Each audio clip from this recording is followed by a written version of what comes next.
Hey everyone, it's Mauricio, your lifeguard on duty and host for this year's annual conference live. We have with us here today Maria Gell, Director of Mindfulness in Early Childhood. Maria, how are you today? I'm great, Mauricio. Thank you for having me. Hi, everybody. Absolutely, great. So let's get started. Tomorrow, you're going to be presenting on supporting resilience and well-being through mindfulness and compassion in the workplace. So, some of our viewers might not be familiar with both mindfulness and with compassion. Can you explain to us what do you mean when you use the word mindfulness, and what do you mean when you use the word compassion? Sure. So I think of mindfulness as a capacity that we all have for sort of being aware of our presence in the moment, and bringing a kind of openness and curiosity and also non-judgment to what's happening. And so this capacity we all have can also be more like a disposition. So we talk about people just being more mindful. So that can be a trait that we have. And it's also something we can practice. So if we want to have a better ability to be calm and have that kind of full attention to the present moment, we can practice usually through things like meditation or other contemplative practices. And that builds our muscle for mindfulness in our daily life. Like an exercise. Exactly. And compassion is really a feeling we get when we recognize suffering and we're kind of moved to take action. And so that can be recognizing others who are experiencing distress, or it can be also self-compassion. So when we recognize we're having a hard time ourselves, then we're moved to do something about that and give some nurturing kindness to ourselves or others. It can go in two directions. Yeah. Great. Yeah. What does mindfulness have to do with caregiving more broadly? Sure. I think there's a lot of reasons, and we're learning a lot through the research about specific ways that it can really support the kind of parenting and caregiving we want to provide to children. So it helps us be fully present and attuned to children in the moment, even maybe in moments that are challenging. So. A toddler tantrum or a baby that's been crying for a long time and we're feeling stressed. If we have been practicing mindfulness, sometimes we're better able to really stay calm and regulated, and that also helps them get regulated. And so that idea of co-regulation with really young children is supported by mindfulness.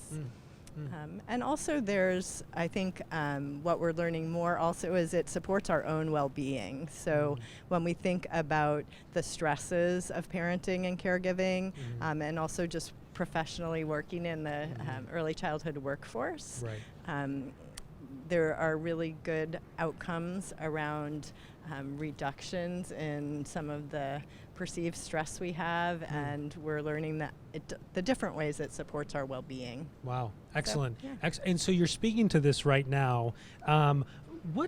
Why should early childhood professionals be interested in mindfulness? You're saying that there's less that the stress that's experienced by people that lessens, right? Right. What are some other reasons, perhaps? Yeah, and I think we start when we do work with children and families. It's really important for us to have a lot of self-awareness about how we're doing. So one of the things we talk about at 0 to 3 is how you are, how you show up with the children and in your work is as important as what you do. And so part of that how you are is really having that sense of self-awareness. So knowing how we're doing when we're experiencing stress, what might be really challenging for us that we need to pay some attention to and work on, build our capacity and strengths in certain areas. So that's one reason. Right. And the pieces of compassion, I think, are also really relevant. This is hard work, and we're working sometimes with families who are experiencing a lot of challenges, and we feel the effects of stress. So bringing kindness and support to ourselves in those moments is really important. Great. Perfect. Yeah. And you spoke to this earlier, but any other anything else you can share about what research says the impact that mindfulness has in this space? Sure. So there's kind of emerging literature around early childhood. We have a stronger body of literature like in the K-12 education system, and certainly the mindful parenting literature is growing, but again, not necessarily focused only on parents of young children. So it is an emerging area of the research, but what we're finding is that mindfulness is associated with kind of warmer and more nurturing parenting, sort of positive parenting behaviors. Again, that idea of lessening of the experience of stress. And that holds across to early childhood providers as well. So when you're thinking of childcare providers and others working with young children and families. Great. So certainly a lot of benefits. What are some actual ways in which mindfulness and compassion are actively being integrated into the early childhood professional field? Yeah, this is one area that we're really going to talk about tomorrow in our session, because one of the things that I think is really important is that we think about workplace integration. So while mindfulness can be a personal practice, like we can develop our own personal kind of meditation practice or remember to be self-compassionate and work on building that in ourselves. I think it's really important that we create environments that support these kind of contemplative practices. Right. And so, we have a range of examples, everything from organizations kind of implementing specific programs or curricula that are either aimed at workforce well-being that include mindfulness or curricula that are implemented in the classroom with teachers and very young children, or just things like offering space for people in their workplace to do these practices, or starting our meetings with them as we started our plenary here tonight with a moment of mindfulness. Oh, wow. So excellent. It's sort of thinking about how we can find ways to sort of encourage and provide permission for organizations to do this. And I will make a little plug that we do have a new toolkit out that's freely available on our website that's called Getting Started with Mindfulness for Early Childhood Organizations. And so that's available for free download, and it's a great way to think about getting started if you're interested. Great, perfect. Thank you so much. What are some things right now that stressed professionals could do to be champions for mindfulness in the workplace? Yeah.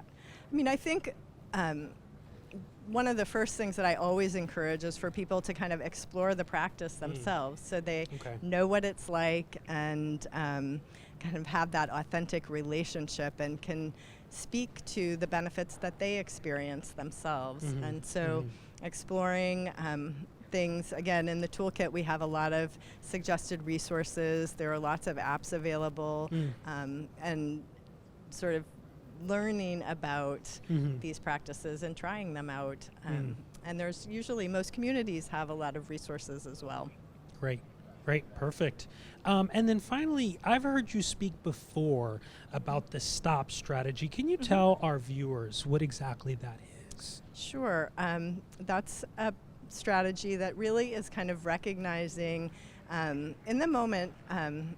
I think people often use it if they're feeling stressed or they start to notice that they're getting upset or having some strong emotions. It's just an acronym that reminds us that we can stop, that's the S, and take a breath. So you just literally kind of tuning into a breath and observing how you're feeling.